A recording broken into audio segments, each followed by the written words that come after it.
একজন ধর্মপ্রাণ মুসলিম তার ধর্ম পালন করবে, সেটা নিয়ে কারোর আপত্তি থাকার কথা নয়।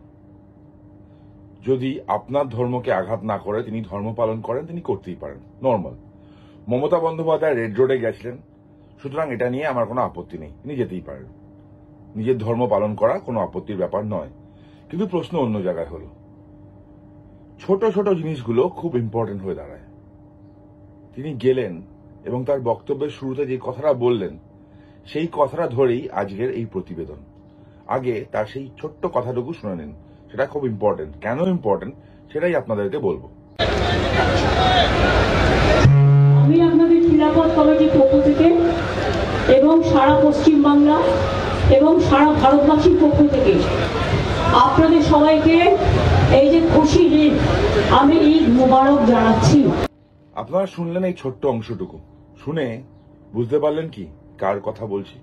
হ্যাঁ, মমতা বন্দ্যোপাধ্যায় রেড রোডে হিজাব পরে চলে গিয়েছিলেন খিলাফত কমিটির পক্ষ থেকে। কলকাতা খিলাফত কমিটির আয়োজিত একটা অনুষ্ঠানে। এই খিলাফত জিনিসটা কি শুনে বেশ স্বাধীনতা সংগ্রামের কোন একটা বিষয় বলে আপনার মনে হয়। অন্তত গান্ধীজি সেই আইডিয়া আপনাদেরকে দিয়েছিল। আপনারা ব্যস্ত মানুষ, পড়াশোনা করার সময় পান না, ওই ছোট্ট কাজ আপনাদের জন্য আমি করে দিচ্ছি। 1919 থেকে 1924 খেলাফত আন্দোলনের শুরু হয় চারিদিকে। কি হয়, অটোমান ট্রাইবের শেষ খালিফা তিনি পরাজিত হন ব্রিটিশদের কাছ থেকে। তারপর সেখানে একটা আন্দোলন শুরু হয়, যাকে বলা হয় ক্যালিফেট, মানে খলিফা বা ক্যালিফের রুল প্রতিষ্ঠা করা। ক্যালিফের রুল প্রতিষ্ঠা করার সাথে মানে মুসলিম সাম্রাজ্য আবার ফিরিয়ে আনা, ইসলামিক শাসন আবার নিয়ে আসা, ক্যালিফের শাসন নিয়ে আসা, সেটাই ভারতবর্ষে এসে তার নাম হলো খিলাফত। এই খিলাফত আন্দোলনের সাথে ভারতের স্বাধীনতা সংগ্রামের খুব একটা যোগাযোগ ছিল না। এটা মূলত ধর্মীয় একটা ব্যাপার ছিল, এটা আন্তর্জাতিক ইসলামিক একটা বিষয় ছিল, এবং আন্তর্জাতিক ইসলামিক বিষয়ের সাথে ক্যালিফের রুল প্রতিষ্ঠা করা ছিল মূল লক্ষ্য। এবার অটোমান এম্পায়ার যেটা ছিল, আন্দোলন যারা করছিল তাদের মেন লক্ষ্য ছিল এই অটোমান এম্পায়ারটাকে আবার পুনঃপ্রতিষ্ঠা করা। ভারতে এই আন্দোলন শুরু হলো, গান্ধীজি সাপোর্ট করলেন। সাপোর্ট করার পরেই আন্দোলনটা জনপ্রিয় হলো। মানুষ বুঝলেন না, মানুষ মনে করলেন ব্রিটিশ বিরোধী কিছু একটা আন্দোলন হয়তো হচ্ছে, সাপোর্ট করলেন। কিন্তু এই আন্দোলন ক্যালিফেট বা খিলাফত মূল উদ্দেশ্য ছিল ইসলামিক শাসন পুনঃপ্রতিষ্ঠা করা। এই পটভূমিকায় একটা সংগঠন তৈরি হয়েছিল, তার নাম হচ্ছে কলকাতা খিলাফত কমিটি। হ্যাঁ, এই কলকাতা খিলাফত কমিটি, যে খিলাফত কমিটির অনুষ্ঠানে আজকে মমতা বন্দ্যোপাধ্যায় গিয়েছিলেন। এই খিলাফত কমিটি অ্যাক্টিভ ছিল। তারা ভারতের স্বাধীনতা সংগ্রামের মূল ধারার অংশ ছিল না, বরং তারা ধর্মীয় কারণে একটা ইসলামিক শাসন প্রতিষ্ঠা করা তাদের মেন এজেন্ডা ছিল। এরা ব্রিটিশদের কাছে সরাসরি খলিফার পক্ষে দাবি জানিয়েছিলেন। এরা আন্দোলনের সাথে যুক্ত ছিলেন, কিন্তু এদের মেন উদ্দেশ্য ছিল ইসলামিক শাসন পুনঃপ্রতিষ্ঠা করা। এটা নিয়ে যখন পড়াশোনা করছিলাম তখন কতগুলো ডকুমেন্ট হাতে আসে, এবং সেই ডকুমেন্টের কিছু অংশ আপনাদের সামনে পড়ে শোনাচ্ছি আপনাদের সুবিধার জন্য। ওই সময় 1919 সালে প্যারিস পিস কনফারেন্স একটা হয়েছিল, এবং সেখানে এটা স্বীকার করা হয়েছিল যে বেঙ্গলি খিলাফত leaders such as Maulana Akram Khan, Abul Qasim and Mujibur Rahman Khan held a public meeting in Calcutta on 9th February 1919 to enlist public support in favor of preserving the integrity of the Ottoman Empire and saving the institution of Khilafat. মানে কলকাতায় একটা অনুষ্ঠান হয়েছিল যার মূল লক্ষ্য ছিল Ottoman empire খলিফার ওর ইন্টিগ্রিটিটাকে রক্ষা করার, তার এম্পায়ারটাকে রক্ষা করার এবং খিলাফতকে প্রতিষ্ঠা করার। তারপর আসছি আবার 17 অক্টোবর 1919। সেই সময় ফার্স্ট খিলাফত ডে অবজার্ভ করা হয়, এবং কলকাতার বুকে যে কটা মুসলিম দোকান ছিল সেগুলো বন্ধ থাকে, প্রেয়ার করা হয় বিভিন্ন মসজিদে, এবং পাবলিক মিটিং অল ওভার বেঙ্গলে হয়।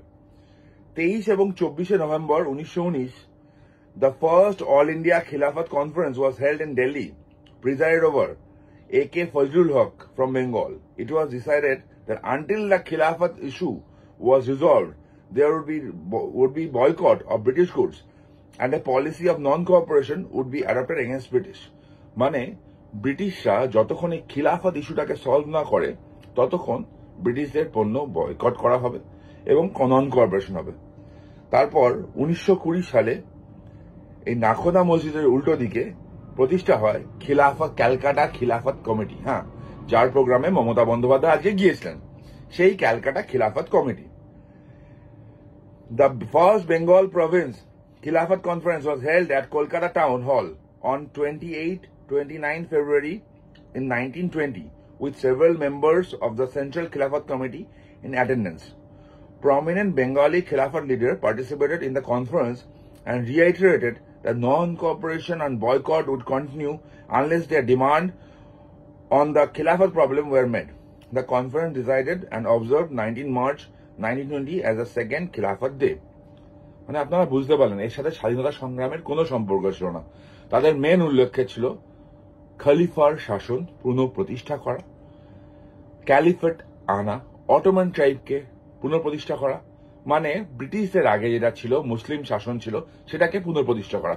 এদের স্বাধীনতা সংগ্রামটা একটু অন্যরকম ছিল। এরা ব্রিটিশ শাসন থেকে মুক্তি চায়নি, মুক্তি চেয়েছিল একটু অন্যভাবে। এরা মুক্তি চেয়ে মুসলিম শাসন প্রতিষ্ঠা করার জন্য লড়েছিল। এবং সেই খিলাফতে আরো একটা আমি ডকুমেন্ট পড়ছি, during the Malabar massacre 1920, Malabar দাঙ্গা আপনার নিশ্চয়ই মনে আছে। Mopla. The Mopla Muslim went on a murder frenzy, killing Hindus in an almost brutal manner. On one particular incident, on the 25th of September 1921, Mopla Muslim massacred 38 Hindus by beheading them and throwing them in the well. Mopla দাঙ্গা। মোপলা দাঙ্গায় হিন্দুদের কচু কাটা করা হয়। 1921 সালে 25 September মাথা কেটে, সেই স্পেশাল সার তনসজুদা ওই স্টাইলেই মাথা কেটে তাদেরকে কুয়োয় ফেলা হয়। সেটাও এই খিলাফতেরই অংশ ছিল। এই মালাবারে এই জিনিসটা 2 থেকে 3 দিন চলেছিল এবং এক্স্যাক্ট কতজন মারা গেছিল তার হিসাব এখনো পাওয়া যায়নি। এই মোপলা বা মালাবার জেনোসাইড নিয়ে ডক্টর বি আর আম্বেদকর একটা কথা বলেছে, কোটটা করছি। The Khilafat movement was started by Mohammedans. It was taken up by Mr. Gandhi with tenacity and faith, which might have surprised many Mohammedans themselves. There were many people who doubted the ethical basis of the Khilafat movement and tried to dissuade Mr. Gandhi from taking any part in the movement, the ethical basis of which was so questionable. মানে অদ্ভুত ব্যাপার শুনুন, যে খিলাফত আন্দোলনের ভিত্তিটাই ছিল অন্য। গান্ধী সেটাকে সাপোর্ট করার কারণ আজও অজানা। গান্ধী জানতেন, কংগ্রেস জানতেন, বোকা হিন্দুরা সেদিনকেও বুঝতে পারেনি, আজকেও বুঝতে পারে না। এই মমতা বন্দ্যোপাধ্যায় যে কথাগুলো বলেছেন বা যেগুলো বলেন, উনি যেখানে গেলেন, খিলাফত ক্যালকাটা খিলাফত কমিটি, আমি আবার বলছি তার বিভিন্ন ডকুমেন্ট অলরেডি অ্যাভেলেবেল আছে, ওপেন সোর্সে অ্যাভেলেবেল আছে। ক্যালকাটা খিলাফত কমিটি কেন প্রতিষ্ঠা হয়েছিল, কোন সময় প্রতিষ্ঠা হয়েছিল, কি জন্য প্রতিষ্ঠা হয়েছিল, আপনারা খোঁজ নিন, আপনারা দেখুন। দেখার পর তারপর হিসাব করুন এই ক্যালকাটা খিলাফত কমিটির মতো একটা সংগঠন, সেখানে আমাদের রাজ্যের মুখ্যমন্ত্রী সুন্দর হিজাব জড়িয়ে তিনি যাচ্ছেন, বক্তৃতা দিচ্ছেন, তাদের সপক্ষে কথা বলছেন, তিনি বলছেন সরকার তাদের পাশে আছে। এগুলো বলে তিনি কি বোঝাতে চাইছেন? আবার খলিফার শাসন। कि मेरे को ध्यान है कि ईद मुबारक के दिन में हमको रेड रोड में जाना जरूरी है। हमारा बाहर में जाना जरूरी नहीं है, लेकिन हमारा अंदर का लोगों को हमको शुभकामना देने का जरूरी है। आपको मालूम होना चाहिए कि दीदी है हमारा साथ, हमारा है हमारा साथ, हम लोगों का साथ पूरा सरकार है। आप ये बात मत सोचिए कि आपको कोई कुछ कर सकता है। মমতা বন্দ্যোপাধ্যায় তার এই কথার মাধ্যমে বুঝিয়ে দিলেন যে সরকারটা তাদের, সরকার তাদের পাশে আছে।